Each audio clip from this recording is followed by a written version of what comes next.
One of the things that people love about wood is its almost endless variety of appearance. The different grain patterns, the different colors across different wood species, but also even from the same tree, you might get two boards that look very, very different. So while that's part of wood's unique appeal, it also creates some headaches for woodworkers.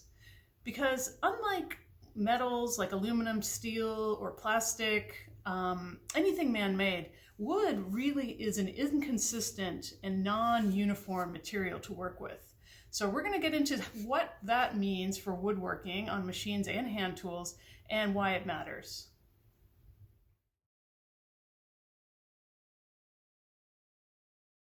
Understanding wood as a material begins with understanding wood structure.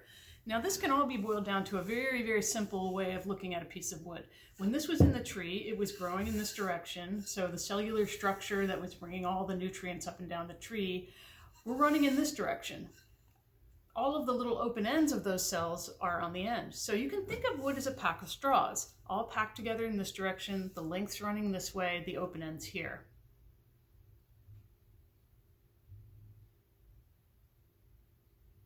This structure has a big impact on our understanding of how wood moves through machines and with hand tools, as well as how wood joinery works.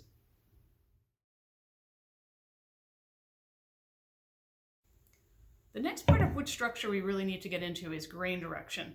So taking that analogy of the pack of straws a step further, the straws are not always running perfectly parallel to the surfaces of the wood. Sometimes they're sticking up in one direction or the other.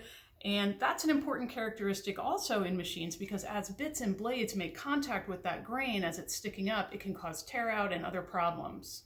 Understanding the grain direction in a board, though, is more than just about avoiding tear out. When you're working on a router, for example, it can cause some pretty significant pulling and pushing of the wood that can result in some serious safety issues. So first thing we're going to get into now is how to read the grain in a board. So if I want to know what's happening on the face of a board, I need to look at the edge. And if I put this up here, you can see that these lines of the grain go gently uphill in this direction. So I've highlighted this on the other side just to give you an easier way of seeing it. And what we're seeing is that these fibers are coming up out of the face of the board in this direction. Now, what does that tell us? That tells us that if we're going to orient this board in the proper way, going through, say, a planer, where the blade is coming around and over top of the wood, if the grain is oriented in this direction, what's happening? It's going to get torn out. So we would flip this board around so that the grain is oriented in the other direction to pass it through the planer. That way, when the blade comes around, it will just push those fibers down. So it's that simple. You just look at the adjacent face to understand what's happening on the face that you're actually machining. Now, you do have to understand which direction the blade or the bit is turning, and so that requires some understanding of the machine as well.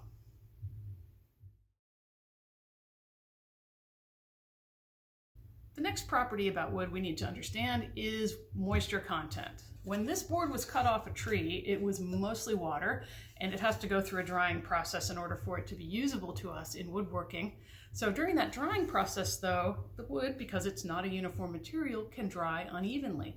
And that will create all kinds of issues like bowing and twisting, and also leaves these sort of tensions in the wood so that when we cut it apart, plane it, or mill it, those tensions can be released, causing further twisting, bowing, and other unexpected things.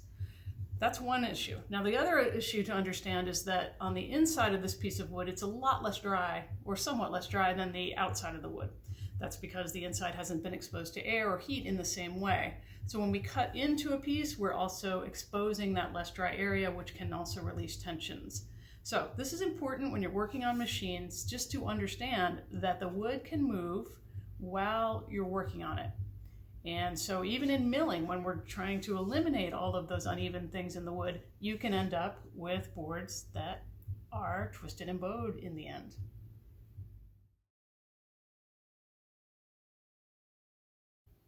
Another property that is unique to wood as a material is wood movement. Because of its cellular structure, you can think of wood as like a sponge. In more humid weather, it's absorbing moisture, and in drier weather, it's releasing it. So it is in this constant state of expansion and contraction. And that, while that doesn't really affect our work on machines or with tools necessarily, it does have a huge impact on how we build and design furniture.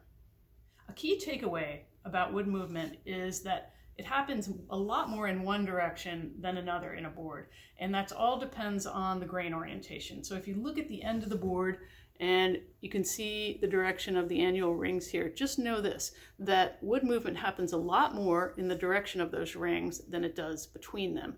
So this piece of wood is going to expand quite a bit more in this direction than it will up and down. Now, this is the reason that we don't rigidly fasten big panels in place in different woodworking projects. For example, a tabletop that's made up of a bunch of boards side to side, they will move in this direction quite a bit, and if they're rigidly attached to their base, they can buckle or even break.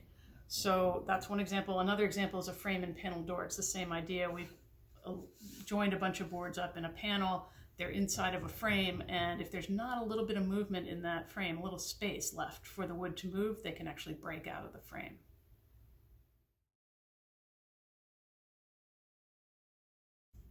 So far, the properties of wood we've been discussing are generic. They apply to every type of wood, but when you're in a project, you're going to want to have an understanding of the qualities of the particular species of wood you're working with.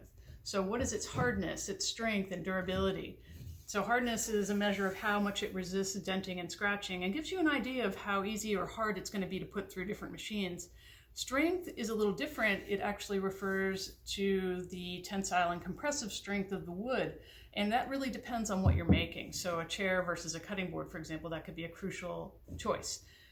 Now, workability is a little bit different. It's a more qualitative factor, but it basically is sort of a combination of hardness, but also takes into account grain structure. And so workability really means like how easy or difficult is it going to be to work this wood to get the result that you want. But it doesn't stop there. There's even more choices you have to make when selecting a particular wood for your project. And some of the factors are aesthetics, like what is the color and grain of the wood. Some are more practical, like durability, how well it will stand up to the outdoor elements, how well it takes a finish, its price, and is it even available locally? So all of these factors come into play when you're designing your project and picking the wood, and it's a little complicated. And so we've created another video called Hardwood Lumber 101, which guides you through that process and gives you a little bit of information about what to expect at the lumberyard.